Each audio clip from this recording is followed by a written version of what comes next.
Olá pessoal, eu sou Débora Rafaeli. Paulo Mubarak.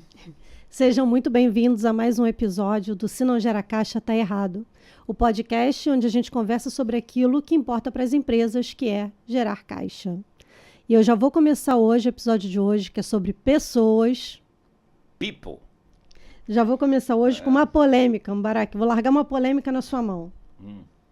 Pessoas não são naturalmente boas. Mas essa é a maior verdade da história do planeta. Só idiota acha que pessoas são naturalmente boas. Só idiota. Às vezes, claro, eu falo idiotas, mas eu entendo, muitas pessoas são ingênuas, são muito boazinhas de coração, e virou quase que politicamente correto dizer que pessoas são naturalmente boas. Jean-Paul Sartre, que o que estraga as pessoas são as instituições, mas aí o Paul Sartre, babaca, quem é que inventou as instituições? Quem é que mantém? São pessoas, cara. Eu ontem estava dizendo, Débora, que eu nunca apertei a mão de um CNPJ. Ó, prazer, aqui está o CNPJ. Eu sempre aperto a mão de pessoas. São CPFs que estão por trás de qualquer empresa, de qualquer sistema, de qualquer instituição. Então, pessoas são naturalmente boas, é de uma ingenuidade atroz. É tipo, é um conceito tão errado quanto alguém dizer pessoas não precisam respirar.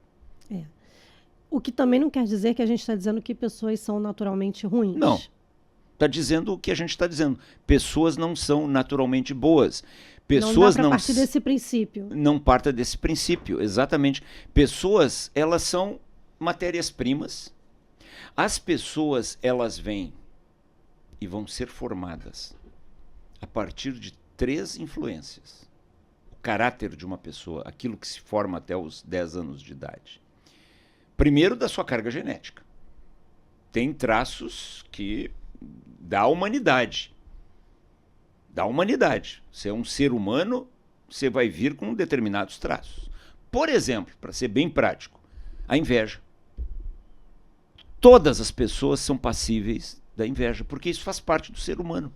Isso vem no nosso código genético. A inveja. Olha só. Depois, a segunda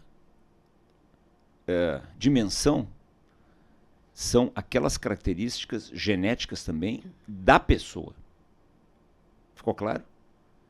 Eu e Débora, a gente veio com os traços que nos colocam na mesma categoria, seres humanos. Mas tem uma segunda camada onde a Débora tem o código genético particular dela, Débora, que não é necessariamente o meu, Mubarak. Aí começam as diferenças. E a terceira camada é a camada da influência do meio. A influência da família onde foi criado, a influência da sociedade onde foi criado. É isso que molda o comportamento de uma pessoa. As pessoas, se não educadas, elas têm uma tendência forte para o mal. Por isso, a educação de uma criança, ela é tão crítica. Porque se uma criança não for educada até uma determinada fase para o bem, para a bondade, para a decência, ela acaba naturalmente se desviando. Aí depende como eu disse, das características dessa pessoa, um pouco para o mal. É uma escala, não é assim, o mal e o bem, algo tão dicotômico, mas ela tende para algumas escalas do mal. É isso que acontece com o ser humano. E você pode aprender essa matéria consultando os melhores filósofos, dos filósofos gregos, dos estoicos, Nietzsche, até o nosso brilhante Olavo de Carvalho. Você vai ver todos eles falando o mesmo conceito. Mas, Mubarak, o que isso tudo tem a ver com a empresa, com caixa. Mubarak? O que isso tem a ver com o caixa da empresa, Mubarak? Pois é. Vai ficar filosofando agora? Virou podcast de filosofia. Olha, somente pessoas boas vão gerar caixa. A gente fala, quando eu chego numa empresa, eu digo a gente, eu e Débora, quando a gente chega numa empresa e a gente vai falar de pessoas, a gente fala de tudo isso, pessoas, processos, tudo. Porque é o sistema integrado. Integrado. Tá tudo junto, não tá dá tudo pra falar junto. só de uma parte. Como eu separo? A gente diz assim, vamos pegar uma área que tenha 30 pessoas.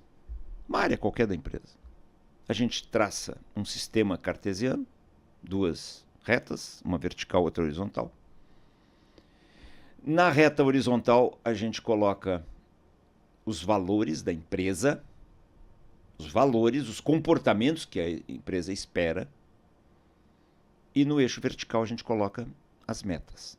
Metas, performance, desempenho, bater metas. As pessoas que estão no primeiro quadrante são aquelas que têm os valores da empresa e batem metas. Esse é o time. É essa turma que gera caixa. Descendo, são pessoas que têm os valores da empresa, mas por uma questão técnica ou de momento. Por alguma questão. Não estão batendo as metas. Não estão batendo metas. Estas pessoas precisam de muita ajuda. Porque elas já têm o mais importante. Os valores da empresa, elas precisam ser ajudadas a subir para o primeiro quadrante, que é o quadrante de ouro. Continuando no sentido... Pessoas que têm valores, mesmo que não estejam batendo metas, a gente observa... E ajuda. Ajuda, faz o PDI... Ajuda. Porque elas têm o mais importante. Valores. Valores da empresa. A gente não ajuda para sempre, né? Não, a gente dá chance. Muitas. Isso. Mas tem um limite também. Isso aí. Indo no sentido horário, hoje em dia ninguém mais sabe o que é o sentido horário, porque é tudo digital, é dos ponteiros do relógio. As crianças não entendem esse... Não entendem. O terceiro quadrante é onde tem os caras que não batem metas e ainda são mal comportados. Esses já deviam ter sido demitidos ontem, não deveriam nem ter entrado. Esse é quadrante fácil. Não tem conversa. Esse é fácil, não tem conversa. Pô, o cara é mal comportado e ainda não bate meta. Por que serve? É um inútil. E o último quadrante é o mais problemático. São as pessoas mal comportadas, que falam mal da empresa, que produzem, vou usar uma expressão dos politicamente corretos, dos mimizentos, um ambiente tóxico, estragam time, mas batem metas. E aí, Mubarak, o que eu faço com esse pessoal? Demite. Mas é lógico. Agora, eu entendo que às vezes... Não pense 2 vezes. Porque ele está batendo meta hoje, mas ele vai te causar prejuízo. Amanhã ele vai ferrar você. Vai ferrar você. Vale um exemplo prático? Vamos embora. Um dia eu chego numa empresa, o dono da empresa, um senhor muito decente, me chama e diz assim, Mubarak, me ajuda a resolver um problema. O meu diretor de vendas é um as, é um craque, bate metas. E ele foi na semana passada para uma feira em São Paulo e levou o pessoal de marketing junto, uma galera junto. E ele se pegou publicamente com a assistente de marketing. Se beijou, se agarrou na frente de todo mundo. Eu digo, putz, só que tem um problema, Mubarak. Você talvez não saiba, porque você não está todo dia aqui, essa assistente de marketing é esposa do diretor de produção. Eita lambança! Pegou a mulher do outro. Aí eu disse para ele, de novo, né, Débora, a gente precisa ter conceitos, porque senão cada caso é um caso. Ah, mas o cara bate metas. Eu disse, o senhor lembra das minhas orientações? O sujeito, por mais meta que bata, mas se comportou dessa maneira canalha, o que eu vou chamar o cara? Canalha. Desrespeitou o colega, desrespeitou a esposa dele próprio, casado, desrespeitou a empresa, desrespeitou todo mundo. O senhor bota ele na rua também. E ela também. E ele disse, não, ela eu já botei. Eu digo, e ele, seu fulano? Não, mas ele tem um mercado na mão. Eu digo, o senhor é que manda na empresa. A empresa é sua. Mas o senhor me perguntou o que eu acho. O que eu acho é isso. Não demitiu. Porque o cara batia a meta. Não demitiu. O cara tinha os clientes na mão, blá, blá, blá. Passaram-se alguns meses. Cheguei na empresa. Durante esse tempo eu não podia nem olhar para a cara do sujeito. Isso aconteceu numa empresa no Piauí. Passaram-se alguns meses. O dono da empresa me chamou e disse, demitiu o cara.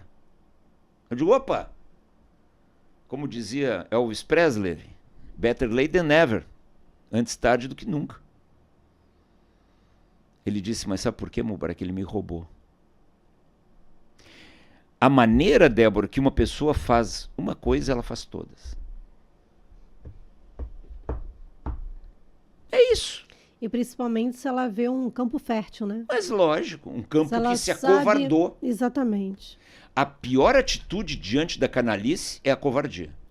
Você tem que ir lá e confrontar. Esses dias eu disse para um diretor, jovem diretor, herdeiro de um outro cliente meu.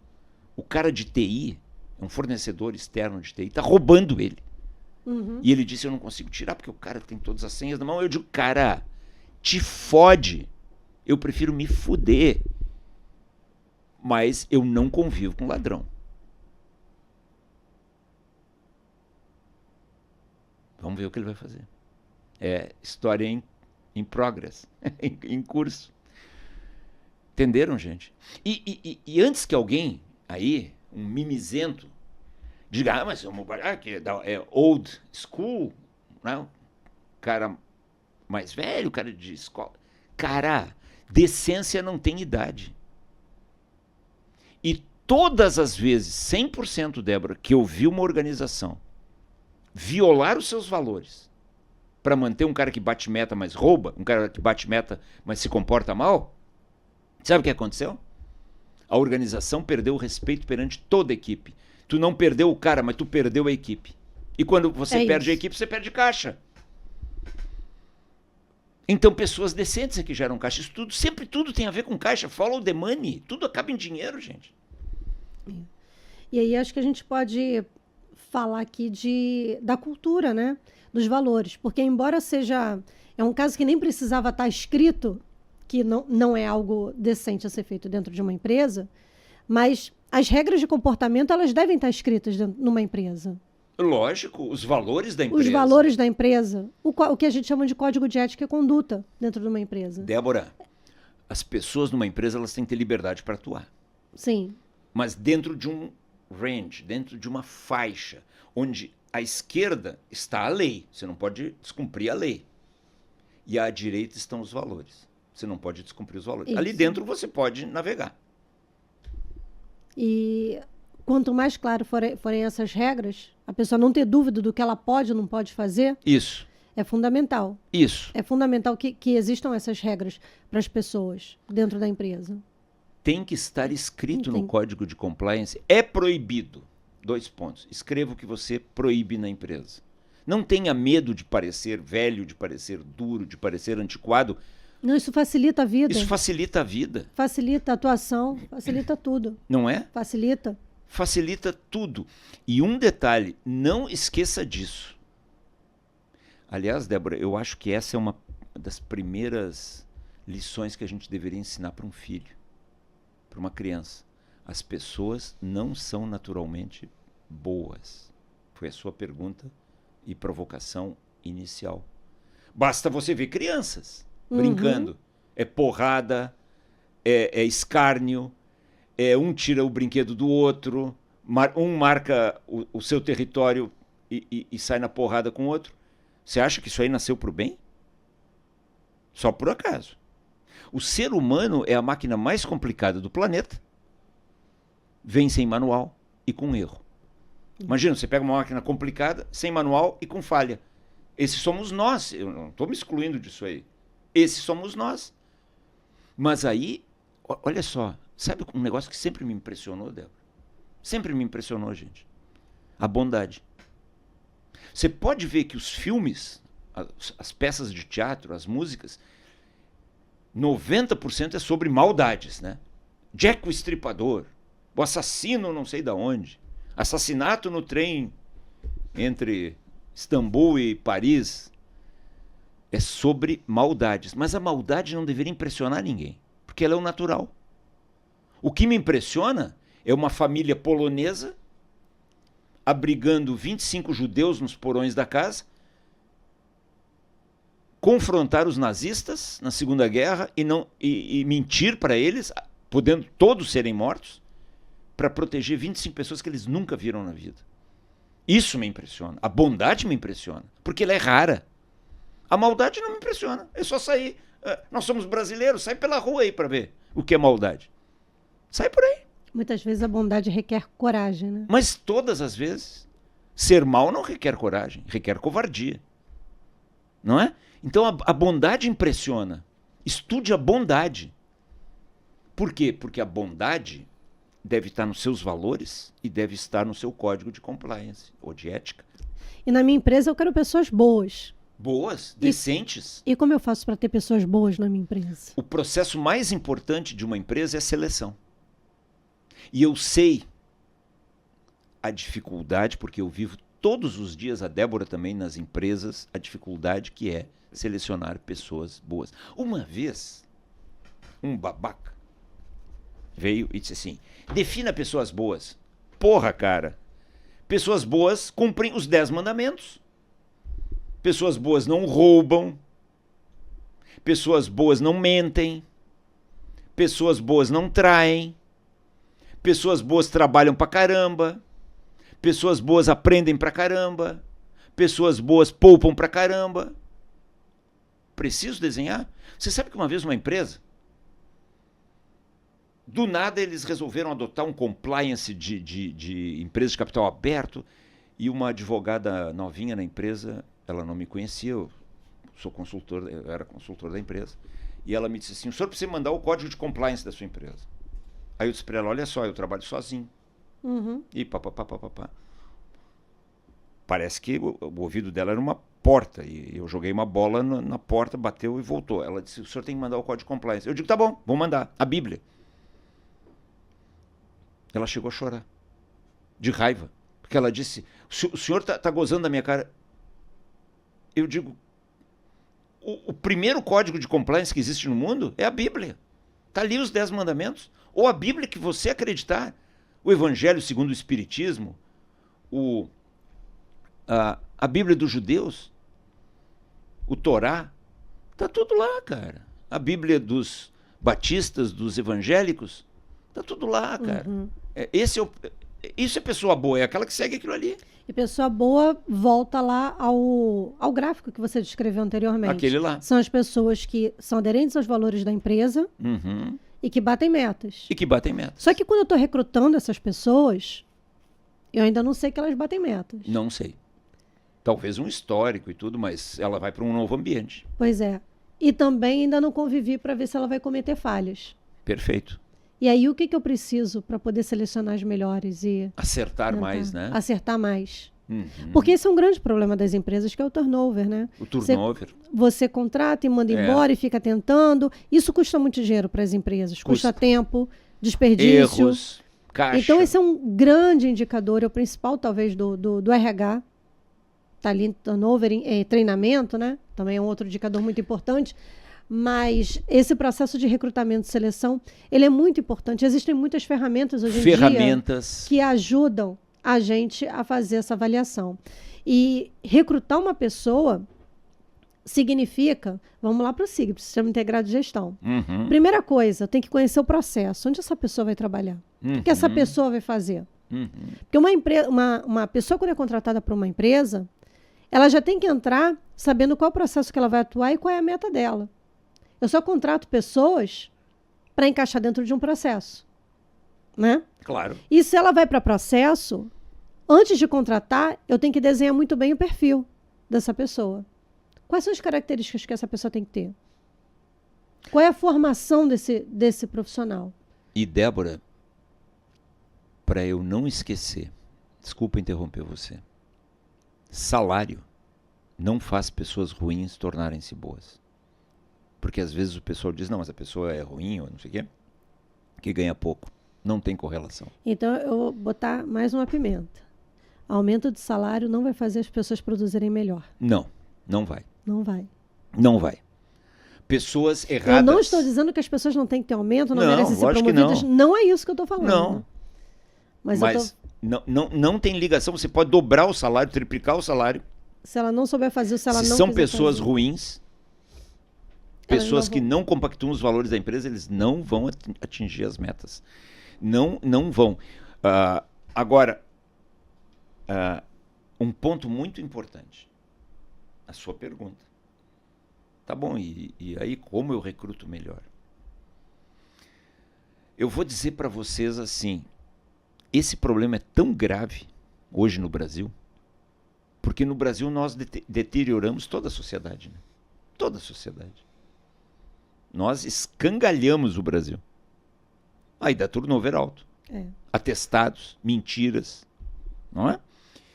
Mas eu diria, a minha primeira resposta, Débora, para a sua pergunta seria não sei. Talvez fosse a resposta mais honesta, porque é uma dureza muito grande. Porém, tem algumas ações mitigadoras. Por exemplo, prata da casa. Eu insisto nas empresas, não traga para cargos de gestão importantes gente de fora. A sua probabilidade de errar vai ser muito maior. Crie as pessoas dentro da empresa, eduque-as dentro da empresa, teste-as dentro da empresa, porque é como você falou, não sei se o cara vai bater meta, mas testa. É um valor baixo, elas estão começando. Aproveite a prata da casa. Eu tenho um cliente, Débora, em que o dono da empresa se comprometeu publicamente. Eu nunca vou trazer um gestor de fora da empresa. Olha que espetáculo. As pessoas entram lá, jovens, sabendo que elas terão chance de crescer na empresa, porque não virão bonequinhos insensados de fora. Ah, mas nunca dá certo? Cara, a palavra nunca e a palavra sempre são muito agressivas. Você está falando de forma geral. Mas a probabilidade de dar certo é reduzida. E para chegar ao ponto de um CEO que você falou, né, o dono da empresa, fazer essa declaração, é porque ele já tem uma maturidade ali implantada. Muito grande. Já tem um programa de desenvolvimento, ele já sabe quem foram as pessoas que ele já recrutou, provavelmente tem uma cultura bem instalada na empresa, né? Porque isso é o mais importante. Os profissionais que estão ali dentro, eles têm uma cultura na veia da empresa.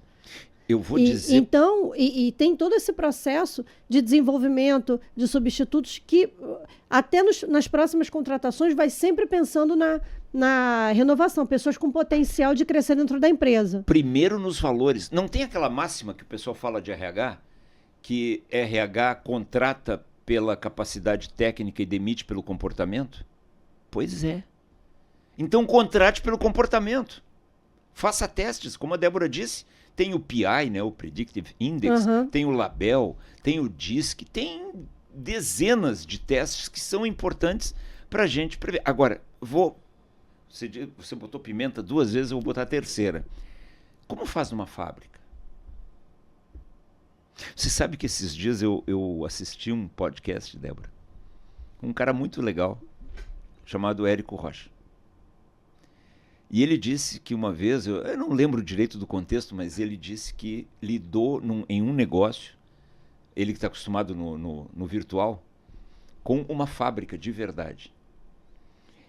E ele disse assim, cara, até hoje me dá arrepios quando eu digo fábrica, porque é onde trabalham as pessoas com menor escolaridade.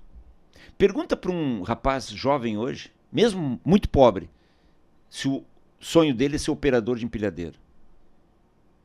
Ele quer ir para o YouTube. Nem que seja vendendo frutas no semáforo. Ele não quer ir para a fábrica. Fábrica é um ambiente pesado, um ambiente perigoso, um ambiente que, por mais conforto que tenha, é um ambiente duro. Eu não tenho dúvida, gente, não tenho dúvida, Débora, que o futuro das fábricas é automação completa. A IA vai nos salvar. E aí vem os hipócritas também. Não, porque a IA não é para tirar emprego. Claro que é. Assim como todas as tecnologias até hoje reduziram empregos, criaram outros. Mas, e muitas vezes, quando eu vejo o comportamento das pessoas dentro das empresas, não todas, evidente, eu torço pela IA. Por quê? Olha aqui, eu fiz uma listinha aqui. Posso falar para você, Débora? Vamos embora. Erros dos empregados. Você quer ver? Eu e a Débora, nós somos, pelo menos do que eu conheço, os únicos que temos um treinamento para liderados. Porque todo mundo tem treinamento para liderança. O líder tem que ser algorítmico, o líder tem que ser exponencial, o líder tem que ser cheiroso, o líder tem que ser sedutor. Esses dias alguém me disse, não, tá aqui no perfil de cara, o líder tem que ser sedutor, o líder tem que ser inteligente, o líder tem que ser... Cara, esse cara, se ele existe, ele abre a camisa, tem um S desenhado e ele sai voando pela janela. É o super-homem ou a super-mulher. Da onde... E outra, o pessoal fica, para ser politicamente correto, só botando a culpa no empresário e no líder. O empresário e o líder, o empresário e o líder. Mas e os liderados? Você não tem que ser preparado para ser liderado?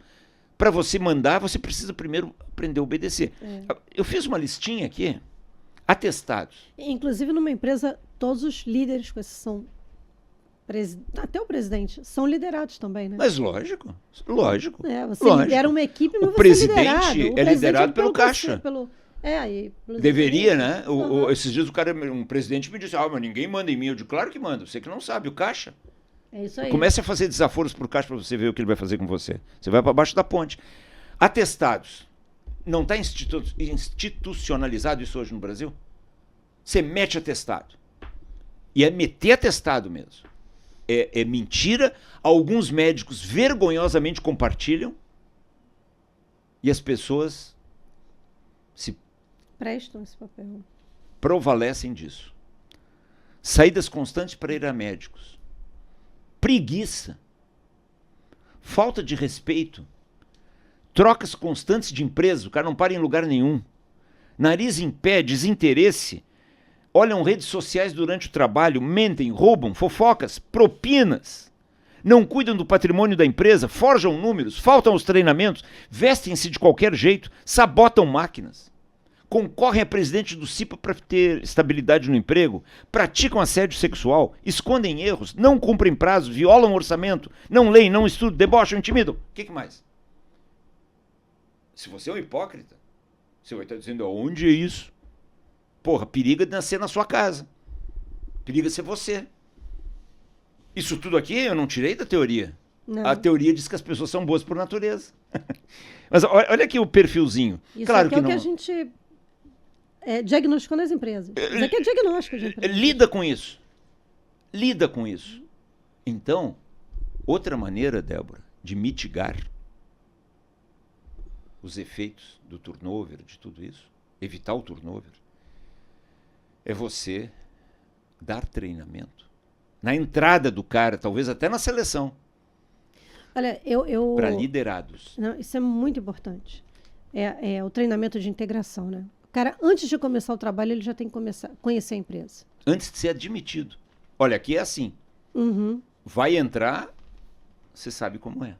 Eu lembrei de uma coisa curiosa aqui.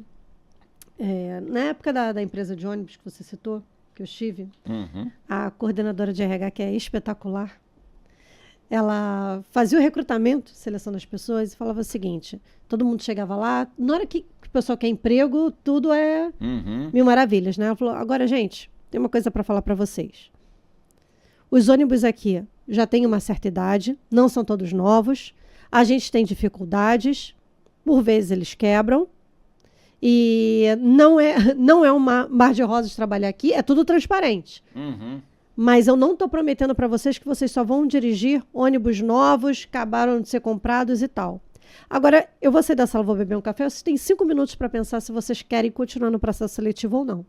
É isso aí. Ótimo. Nota 10. É isso. Né? É isso. E antes que alguém acuse essas pessoas, ou a nós, como eu disse, de old school, de ser muito durão, não esqueça que essa sociedade que está aí, esse patrimônio todo que está aí, foi gente assim que construiu. Aquela história, homens fortes, lembra? Produzem tempos fáceis. Tempos fáceis produzem homens fracos. Homens fracos produzem tempos difíceis. Caixa. Tempos difíceis produzem homens fortes. E assim vai a humanidade, cara. É isso aí. Pode. Agora, Débora, quer ver? O que também tem que se eliminar numa empresa, no RH, na cultura de RH da empresa. A ideia de duas ideias muito erradas de RH na cabeça das pessoas. A ideia de vítima e a ideia de não tenho oportunidades. Posso contar rapidinho? 1 minuto. 2 casos. Vamos lá.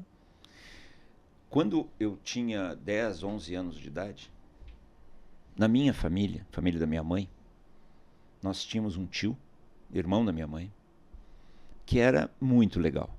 Era o meu ídolo. Mas ele era vagabundo. Ele parou de trabalhar aos 21, 22 anos, viveu 30 anos no quarto dele. Era um bicho do mato. Mas era uma pessoa muito boa. Mas era vagabundo. E quando chegou aos 50 anos, os pais dele morreram, meus avós. E ele teve que trabalhar. Porque ninguém ia sustentá-lo. E ele arranjou emprego porque ele era um bicho do mato. Não quis estudar, não quis nada. Irmãos dele se tornaram doutores. Ele era aquilo ali. O único emprego que ele arranjou foi de varredor de uma garagem de estacionamentos, no turno da noite. Quando chegava o Natal, ou a turma, os varredores, organizavam aquela caixinha, botavam para os clientes que vinham abastecer, deixa um Natalzinho para nós aqui. E o chefe dos varredores roubava todo mundo. Ele mais um, eles repartiam o dinheiro de tal maneira que o meu tio, que era super tímido e tal, e outros se ferravam. Ali eu aprendi a rotular os seres humanos só em 2 categorias. E não tem nada a ver com sexo, com cor da pele, com conta bancária. Os seres humanos decentes e os seres humanos indecentes. Ali eu descobri que um pobre podia ser muito pilantra. Sabe aquela história de que pobre é humilde, é maravilhoso e rico é... Tem ricos fantásticos e ricos ladrões. E tem pobres fantásticos e pobres ladrões. Ou seja, o problema não é ser pobre nem rico. Ali eu descobri, ali eu me desencantei com qualquer tese que sustentasse que as pessoas humildes são melhores, são mais unidas. Pô, eles roubavam uns aos outros. Como empresários podem roubar uns aos outros. Como políticos, bom, esses roubam uns aos outros. Então, aquela história me marcou muito. Tem pobre que é filha da puta. Assim como tem rico que também o é. E o outro ponto, então tirar esse vitimismo de dentro da empresa. Mas eu trabalho na fábrica, não sei. Cara, e aí? Qual é o problema? Isso é um valor muito importante para a empresa. Valorize o cara, mas mostre que a dureza é necessária para construir um legado para os filhos, porra. Você não tem família? Os caras ficam aí querendo inventar qual é o seu propósito. O propósito é sustentar a família. Por que você tem que... aquele Simon Sinek, o why... Pergunte o why. Não tem propósito, cara. O propósito é sustentar a sua família, gerar uma família decente para a humanidade. Isso tem que ser falado pelo RH. Porque daí você vai fazendo com que pessoas ruins espirrem da empresa e vai criando uma cultura de decência. E essa cultura diminui o turnover. E o segundo ponto. Esses tempos uma moça, uma jovem, no final de um treinamento meu, uma consultoria, todo mundo foi embora.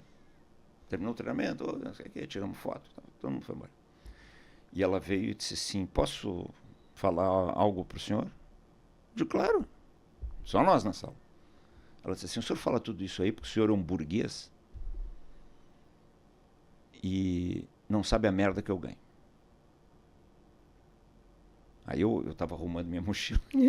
Eu parei, eu disse para ela, bom, agora você vai ouvir a minha resposta.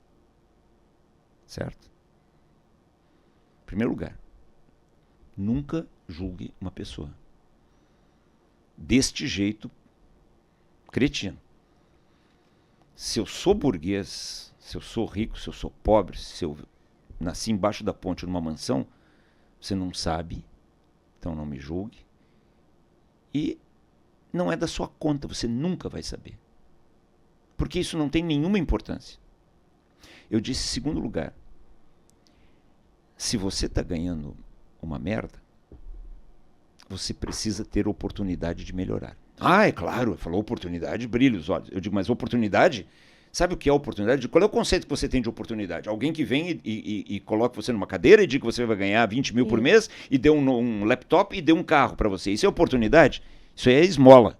Eu disse para ela, oportunidade é resolver o problema dos outros. Se você começar, ao invés de se vitimizar, ao invés de ter ódio, se você começar a buscar aqui na empresa maneiras de você trabalhar mais e ajudar os outros, 2 caminhos vão se abrir na sua frente. A empresa vai notar, até vai levar um susto, puta, tem um pedindo mais trabalho aí. Só pode ser pegadinha, cadê a câmera da pegadinha? Você vai ser promovido. Não peça aumento, peça trabalho. Peça trabalho. Ou, se a empresa, e acontece, não conseguir enxergar isso em você, você aprendeu um monte de trabalhos novos, você tá forte, e o mundo capitalista não deixa ninguém que vale a pena sozinho. Você vai conseguir oportunidade em outros lugares. Eu não sei, Débora, se adiantou, se não adiantou, mas pelo menos serviu para eu trazer um exemplo e falar para as pessoas. Então, a maior parte das pessoas, talvez, que nos ouçam, sejam liderados. Como você disse, todo mundo é liderado. Mas crie uma cultura de decência, de lealdade na sua empresa. Quanta gente vem fazer fofoca para mim, Débora? Para você também. Sim. E aí eu pergunto, porque fulano de tal fez isso? Eu digo, você abriu uma não conformidade? Você fez um registro, foi lá e tentou resolver com ele? Não, eu digo, então é fofoca. Então é fofoca. Crie uma cultura de decência na empresa. A gente tem muito para falar, um episódio não chega, sobre pessoas. Mas a novidade desse episódio é: há 200 mil treinamentos para liderança, 300 mil livros escritos sobre liderança e sobre liderados. Eles não têm responsabilidade nenhuma. Você vê os caras falando na internet, parece que os liderados todos são anjinhos, são pessoas assim, maravilhosas, e aí você coloca líderes cruéis. Mas que estereótipo vagabundo esse. As pessoas precisam se comportar de acordo com o cargo que elas querem ocupar, né? Se um dia elas querem ser gerentes, comportem-se hoje como gerentes. Se querem ser diretores, comportem-se hoje como diretores. Pensem como o cargo que você quer ocupar. Porque quando aparece uma oportunidade na empresa, ela vai ser ocupada por quem resolve o problema, como por quem você acabou de falar. Por quem falar. ajuda. Então, a Débora está dizendo isso, eu estou dizendo isso porque... Porque é. Eu já vivi. Está dizendo porque é. Eu vivi. Quando aparece a oportunidade, o cargo na empresa, a pessoa precisa olhar e falar, poxa, mas o Mubarak está pronto. Só estava precisando ter a vaga, agora tem a vaga. Não vai ter vaga para todo mundo numa empresa. E Débora... Não é assim. E vai ser ocupada por quem está ali pronto para ocupar. Tem comportamento. Ninguém vai de um dia para o outro virar diretor só porque recebeu um título e um aumento de salário. Débora, eu era muito jovem quando eu trabalhava, antes da consultoria, no Grupo Gerdau. Os meus colegas, a maioria, eram muito mais velhos que eu. Porque o Gerdau estava se expandindo, muita gente era transferida. Mas sabe como eu ganhei o respeito? Uma das maneiras que eu ganhei o respeito dos mais velhos e oportunidades, chegando mais cedo. O pessoal passou a dizer, porra, o cara chega mais cedo, sai mais tarde. É o que você falou, comporte-se como dono. Comporte-se, não comporte-se como vítima. Ódio, vitimismo, não leva ninguém a um lugar bom. Só leva a miséria, a tragédia, a desgraça. E um dia, principalmente jovens, né, todos vão ficar velhos. E quando você chegar na velhice, você tem que chegar com uma boa aparência, com grana, para não ser um estorvo para a humanidade, para os seus filhos, para o SUS e para o país, e produzindo. Talvez o sentimento mais importante para alguém que quer progredir seja a gratidão. Eu nunca conheci um ingrato bem-sucedido. Agora eu já conheci muitas pessoas gratas, bem-sucedidas. Então, agora, ao RH, aquilo que você sempre fala, Débora, a gestão das pessoas é dos gestores. Né? Gestão de RH das pessoas é dos gestores, são eles que estão lá. Quem manda na tropa é o sargento. Está ali no trio de ouro do gestor. Ele tem que desenvolver a equipe, desenvolver as pessoas. A equipe, exato. Avaliação de desempenho, Débora. Olha, um dia a gente vai fazer um episódio somente sobre avaliação de desempenho. Tão amplo é esse processo. Agora, o RH é o controller da produtividade das pessoas. A grande missão de RH é garantir produtividade na empresa. A grande missão. Recursos humanos. Pode mudar o nome para a gente, pode mudar o nome não importa, mas será sempre um gestor de pessoas. Ele e os gestores que estão lá diretamente com as pessoas. Uhum. E o RH é o controller. Eu queria citar aqui 3 processos que as pessoas precisam se atentar dentro da empresa que envolve pessoas. É muito importante. Se você não tem, pense nele, escreva, peça para a gente exemplos, a gente pode passar. Mas toda empresa tem que ter o processo de recrutamento e seleção, um bom processo de recrutamento e seleção, um bom processo de treinamento. As pessoas têm que ser constantemente treinadas. Toda empresa tem que ter avaliação de desempenho, que é onde o RH vai ver como está andando a produtividade. Não é ele que vai gerir, não é que ele vai fazer a avaliação, mas precisa ter o processo implantado de avaliação de desempenho. E 2 pontos. Primeiro, a avaliação de desempenho é para mapear a pessoa naqueles 4 quadrantes que nós falamos no início. Uhum. E muitos caras de RH me perguntam como eu faço para ter um indicador, um KPI de engajamento. Você vê o número de pessoas da empresa que está no quadrante memorável, o quadrante de gente que bate meta e tem valores, e divide pelo número total de funcionários. Isso é engajamento. O cara engajado cumpre os valores da empresa e bate meta. O RH tem que o tempo todo tentar levar as pessoas para aquele quadrante. Para aquele lá. Para aquele quadrante. Bate meta e tem os valores. O tempo todo. E outro ponto. Nunca, agora é nunca, relacione o processo de avaliação de desempenho que a Débora falou com aumento de salário. Você corrompe o processo de avaliação de desempenho.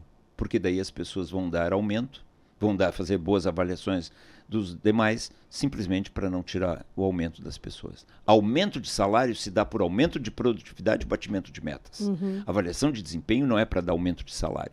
Avaliação de desempenho é para fazer o PDI, o Plano de Desenvolvimento Individual, e ajudar as pessoas, os gestores, a desenvolver as suas equipes. Isso. É para isso. Para andar sempre para frente. Né?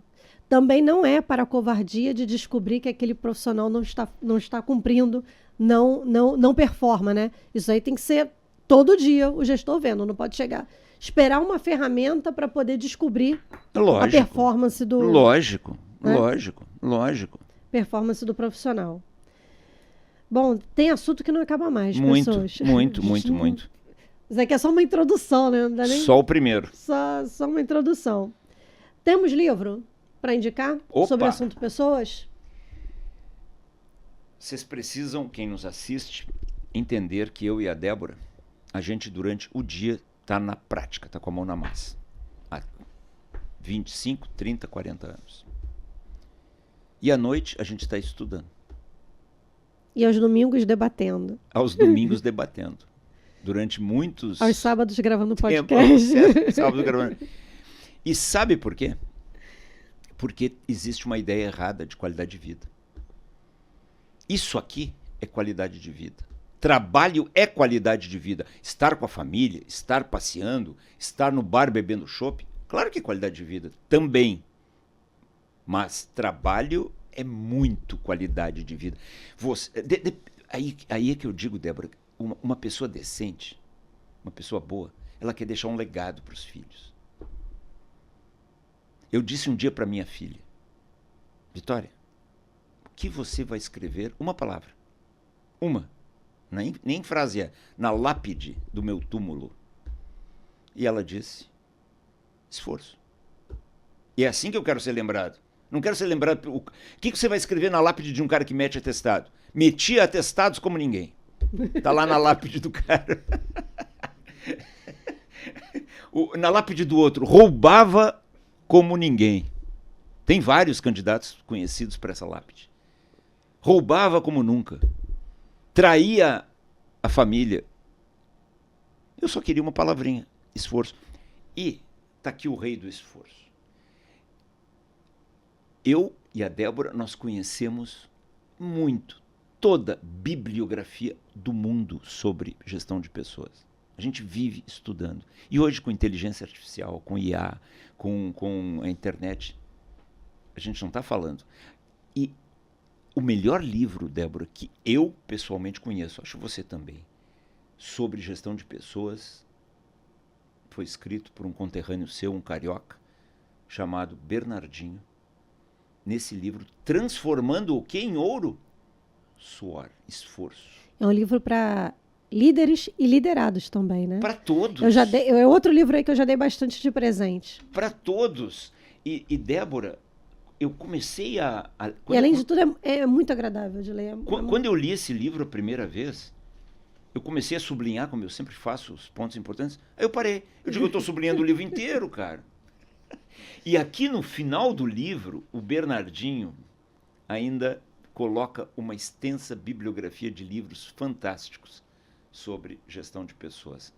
Este não é um livro, é o livro. É isso. Algum arremate? Conclusão? Assista esse podcast 30 vezes. Anote e faça planos de ação para você melhorar de vida. Você pode. E se tiver dúvidas, façam as perguntas, comentem, contem suas histórias, nos peçam material, modelos, exemplos, se você precisar. A gente vai ter muito prazer em compartilhar, em ajudar. Não deixem de conhecer o nosso curso, Se Não Gera Caixa Tá Errado. Na descrição desse vídeo a gente tem um link onde você pode clicar, conhecer esse nosso curso, que está muito legal, cheio de módulos bastante específicos, coisas que você não vai ouvir em outro lugar. Inclusive, na página de vendas, você tem uma aula gratuita. Não perca, é imperdível. E se quiser conhecer mais do nosso trabalho, também na descrição do vídeo você encontra mais sobre as nossas redes sociais, o canal do Mubarak, que tem vídeos lá 2, 3 por semana, né? Uhum. Mas compartilhem. O mais importante para a gente é que você aproveite, comente e faça perguntas, né? Isso é o mais importante. É isso? Tchau, tchau. Então, até a próxima.